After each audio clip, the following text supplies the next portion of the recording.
Wall Street takes the brightest people and smashes them into the pavement on a regular basis. There's only one bottom line on Wall Street, and that bottom line is how much money you make. This is one of the most stressful jobs on earth. You have stress every single second. Not everybody can survive. Arrogance, greed, corruption, those are all traps when you work on Wall Street. Whatever your background was, it's can you make money, can you contribute to profitable ideas?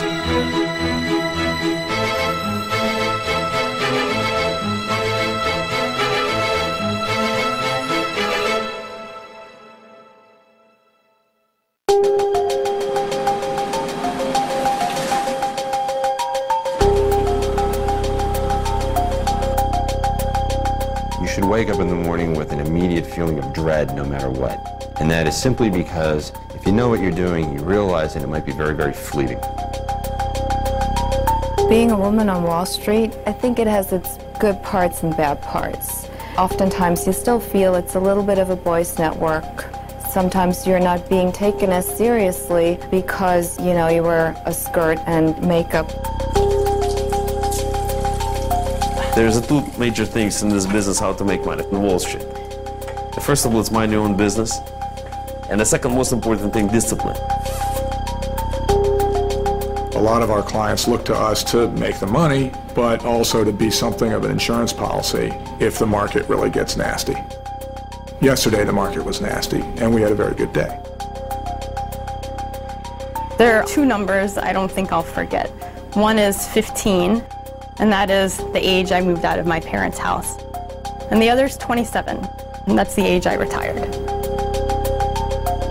It's about making money, but you have to have discipline, you have to be clairvoyant, you have to be obsessed and fearless. When Guy was managing money in a loft in Soho, he was knocking it out of the park and no one knew he existed. And now he has an office in a midtown high-rise, and his performance has been off the charts, putting him in the top 5% of managers. We are investors in U.S. equities only, and we are a long-short fund, which means that we are basically making bets, if you will, on stock prices going up and stock prices going down. We trade for both our personal equity as well as that of both institutional and high net worth investors. All righty. We got a lot of money to put to work, so we're going to put some of it to work today. I have always worked on getting one degree up on another to show that I'm actually well accomplished. I did feel under pressure to prove that. You have to have a certain resilience for Wall Street. Gets stressful here usually around the open, which is at 9:30 Eastern Time. There's usually some information that has come to light overnight. Thank you. You chill. What? You gonna be good in school today? Yes. You sure? Yes. And what are you gonna do? I'm going to learn things. You wanna be like Betty, a day trader? Yeah, I want to sure? get $1 million. You want $1 million? Yes. That's a good one. How about 2 million? Uh-oh, that's 5 million. 5 million, okay. But you know what needs to be done in order to make this kind of money, right? I'm thinking. It's actually very simple. You gotta start in a high school, have a good grades, and then try to go to college, and then hopefully, you know, you're gonna get a good job and then work long hours, and then you're gonna be better than anybody else. It's the same as in trading, what they do. Alex came to the country about 10 years ago, and he had a degree in finance from Moscow. His dream was to work on Wall Street, and he found out very early on that his degree wasn't worth anything in the U.S. He felt that he could beat the market. 7 years later, and no losing months, he is on his way to becoming a star. It's right here. The New York Stock Exchange. There's a cliche, you eat what you kill. And that's very much the culture of Wall Street. Waking up and feeling like you're on a hunt. I work for an asset management company that has about $6 billion under management. I have to be at work at 8 o'clock and be pretty much bright-eyed and bushy-tailed because I cover European markets. By the time that I get to the office, they just come back from their lunch break. Hey, Christina, the coffee machine has gone wacko. You'll find no quarter in the coffee machine. My title? Yeah. President. We're not big on titles here. Parker is, he runs the show, and then Mike is the analyst, and so pretty much anything Parker wants done, I execute. I analyze primarily biotech companies that research and develop pharmaceuticals. Hey, Mike? Yeah. You got a second on IRA? As a hedge fund, we can do things that your traditional mutual fund can't do. We can use leverage if we want to. At $1. I mean, also, we can short sell, which means you are betting on the security price going down. Hey, Christina, short 10,000. Can you please short sell 10,000 for me? The risks associated with a short are much higher. If you go and short a $100 stock, the most you can make is $100, and the most you can lose is infinite. So it's a little bit more intense emotionally, and that's why a lot of people don't like the business. Technically, Wall Street is a street down in southern Manhattan. On the corner of Wall Street and Broad is the New York Stock Exchange. But what is Wall Street in the more figurative sense? It's the biggest financial market in the world. The siren song of money can get so alluring. It's highly competitive with extraordinarily intelligent people. There's a lot of competition, and you need to do everything to stay ahead of the pack. Out of 21 months, we've had one down month, and we would like to not have any more down months. For me, this is a 24 hours a day job. I cannot come home and say to my wife, this month I did not make money. I'm here to make money. Let's be real straight about this. It's the holy grail. How do you take the lowest risk and get the highest return out of it?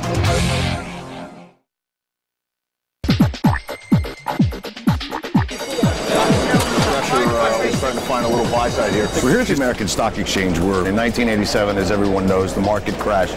On that Monday afternoon, as I was standing doing my job in one of the trading pits you see below me, one of the brokers who was trying to get the attention of another broker actually bit me in the shoulder because I was in his way. I stood there stunned. That's a true story.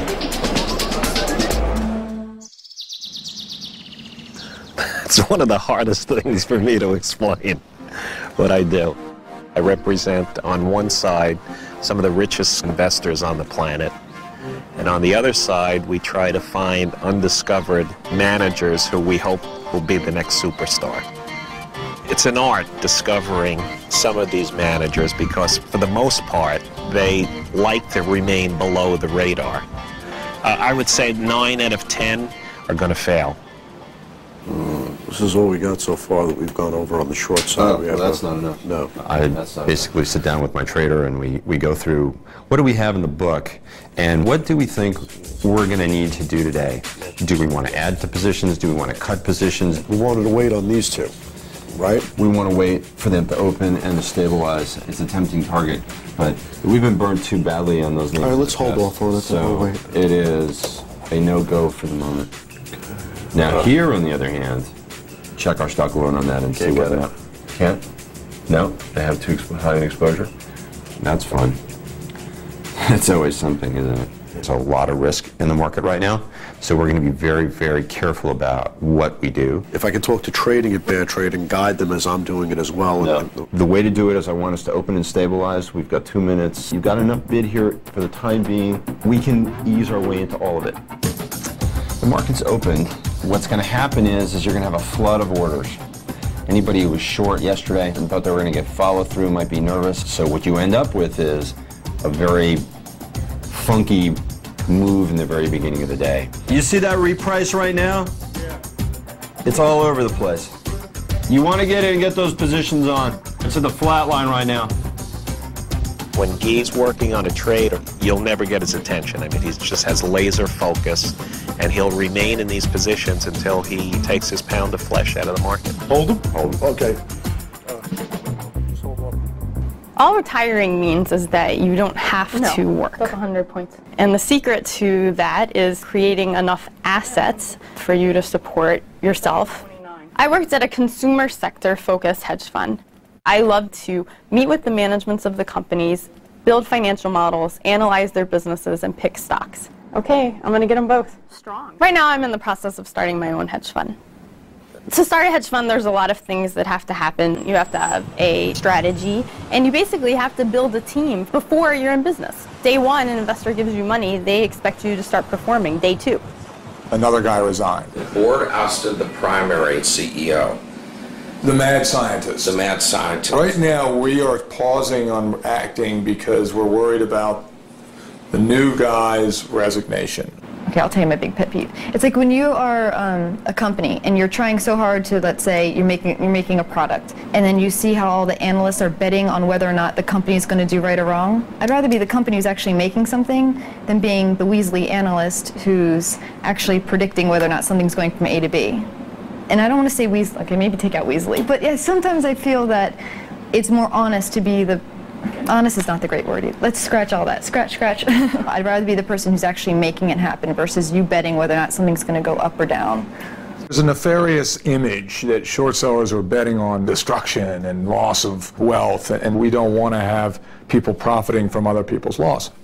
There's some countries that don't allow short selling. France, you can't short sell in France. I think that's really short-sighted. Short selling serves a really important public purpose. Short sellers are often ferreting out information that companies are trying to hide. What's the deal with often the late filing? It's just they're slow? Who's the CFO there? And you think he's competent? A healthy market is one where information is broadly disseminated and honestly disseminated. There's a schadenfreude also to Wall Street, and even among so-called friends. As only the Germans could really come up with this word. It's the joy and revelment of seeing somebody else fail. This is Sandra. Could I please talk to Carl? I just got a call from a German client. Hold on 1 second, please. Kann ich Sie später zurückrufen? I was born in Germany, in a small town, a middle-class family, as the daughter of an Iranian father and German mother. Dankeschön. Bis später. Nothing ever indicated that I would actually make it to New York City down the road, because it's really a long shot, especially considering that I studied law. But it was always my dream to one day make it to the United States. You know, the morning passes very quickly. I get a lot of phone calls, emails. Most of them I tend to answer right away, try to get them out of the way. We want to be able to increase our leverage, be a little more aggressive. I help make deals. We raise capital from primarily institutional investors, and then we structure funds, put that money in there, and we manage it for them. A fund is kind of a shell of where the securities are being put into. I mean, the minimum is going to be 50 million, and we want to ramp up pretty quickly up to 250, 500. Some deals are really sexy. Sometimes it's exciting to close a deal. A lot of energy and testosterone comes together.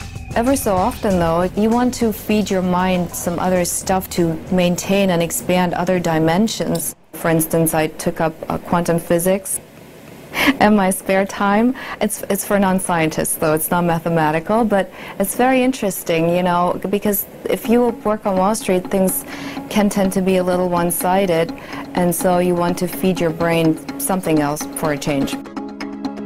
It's interesting that we're all working with the same data. We all have the same earnings, forecasts, reports. But the incredible thing about Alex is he reads the way the market interprets that data. He gets in sync with the market.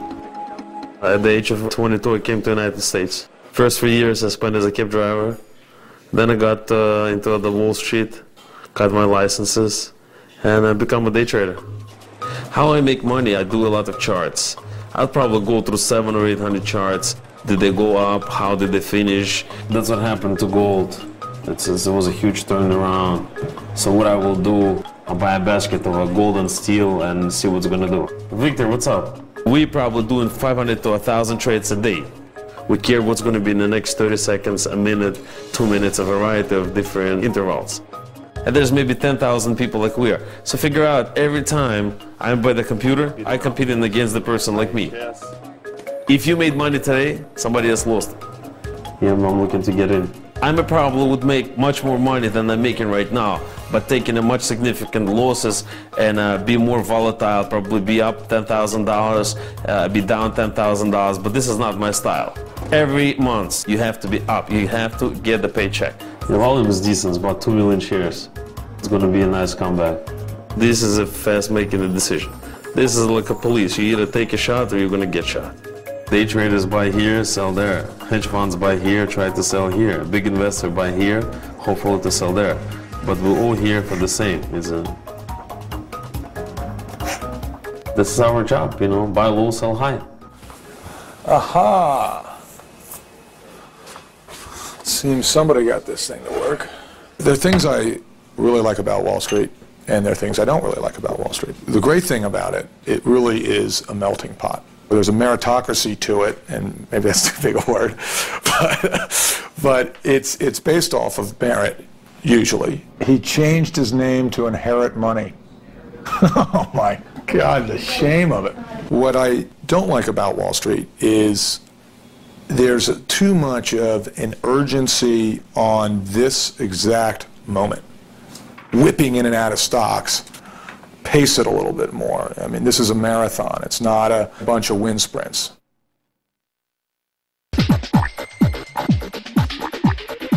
On Wall Street, there are two different sides of the street. There's the buy side and the sell side. The difference, really easy to understand. If you're on the sell side and you're angry at the guy you're talking to, you have to slam down the phone before you say F you. If you're on the buy side, you get to say F you, then hang up the phone. Patience. Patience is what counts here. Got to be able to take advantage of that dip a little bit. Hey, Chris, I want you to hold on that apple trade. We got 3 minutes. This is like being an air traffic controller at times. It is as stressful as it comes. You might think you are onto something. It's 4% instead of 5%. Gotcha. And it starts moving away from you. It's going to find its line at 150. You're not in control of the information. You're not in control of the market. It's much like an ER, so you never know what's going to hit you. If the timing's right, everything will happen at once. 4 months ago. True, but you have to understand that the reports that we just did were never requested before. So I'm going to give them 1 day, and in 1 day it doesn't happen, I'm going to create a storm because I'm really annoyed. Stress is the biggest challenge on Wall Street. You're a day trader, you're a hedge fund manager, you're an institutional trader. Anything on Wall Street is a huge stress. It has a tendency to burn people out. There's nobody that's been around for any period of time that hasn't had many sleepless nights, thinking, what the hell did I just do? And the person that hasn't had that sleepless night, I wouldn't trust them with a dime because they're too cocksure. When guys start to believe that they're invincible, is like the moment before they're about to take a beating. But the moment that you're stressed and under pressure, that's when you have to perform.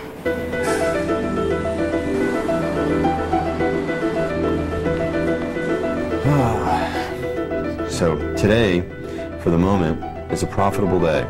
So you picked up 40 bips. Doesn't make anybody happy. You can never rest on your laurels here. It's really important to be humble because the market will humble you in an instant. You know, there's an old expression that the market has a paddle big enough to give anyone a spanking. For me, day is over 4 o'clock. I come tomorrow as a fresh man, another day, another money. You cannot walk away from this business. All the people, when they try to make money, what they're trying to do with it? They're trying to invest. It's a circle. You love what you do, and this is a kind of job which produces a nice income, so you put enough money away, you can wisely invest and support your beautiful lifestyle. That's what the Wall Street is all about. It's about money. For me, money is just a tool to live the life I want to live. My father made a lot more money than my mother did. When I was 11 years old, they divorced. That had a huge impact on me because a lot of his salary went with him. It made me determined that I would not find myself dependent upon someone else to support me.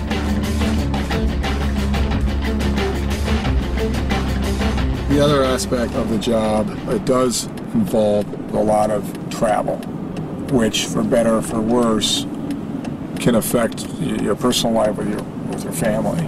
No, I'm taking a client. I'm taking him for golf, actually. We'll be back Monday. If you don't have a real love of what you do here, you're not going to survive. Even my wife says it to me at times, says, why don't you just stop? And, I suppose the question is, stop and then do what? You can't let your own biorhythms and self-worth and happiness be completely governed by the volatility in the tape. I've seen people get seriously manic depressive that weren't necessarily prone to that. And they just couldn't handle the ups and downs of their portfolios. I think a lot of Wall Street's success is timing, which itself can be a function of luck. But I guess it was Napoleon that said, bring me the lucky generals, because sometimes you make your own luck.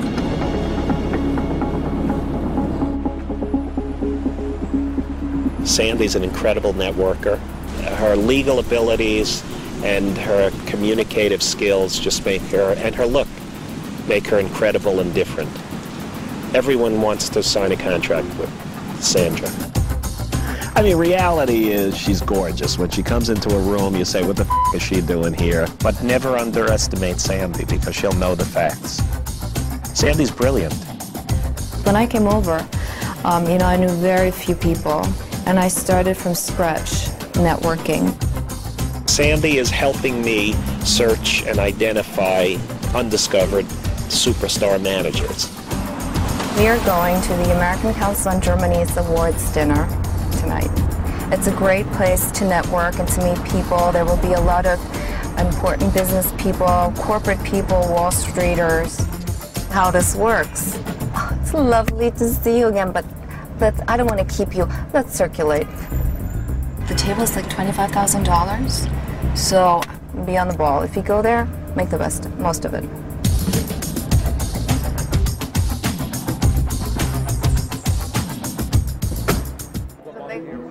Networking is really key because you cannot survive in this business by just sitting behind your desk. I'm very happy where I'm at now, but I would like to keep on growing. And part of that may be transitioning further away from just putting together deals to manager selection. Thank you.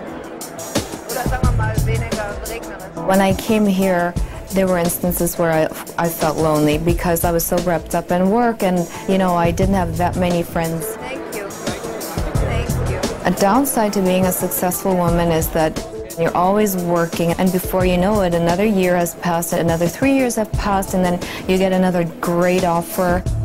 And so you kind of get a little bit sidetracked. That may have happened a little bit in my case.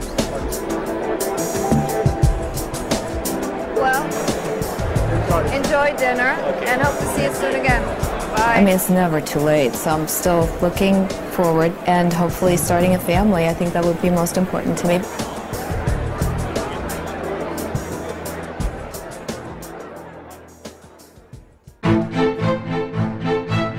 I think wedding proposals are going to be your biggest challenges. I just got $1 million! I love America. These are all Wall Streeters. It's about being number one. Market's sold off about 50 points over the last 10 or 15 minutes. I am losing money. Oh, right. We're going in high def. They're wonderful. That's all good stuff. Thank you. I hope he's filming him because he's handsome. Thank you. Let's go. It was a conference call with a company, and just one of the guys on the call, I think I know who it was. I could just hear him on the mic saying, every time the CEO would open his mouth. So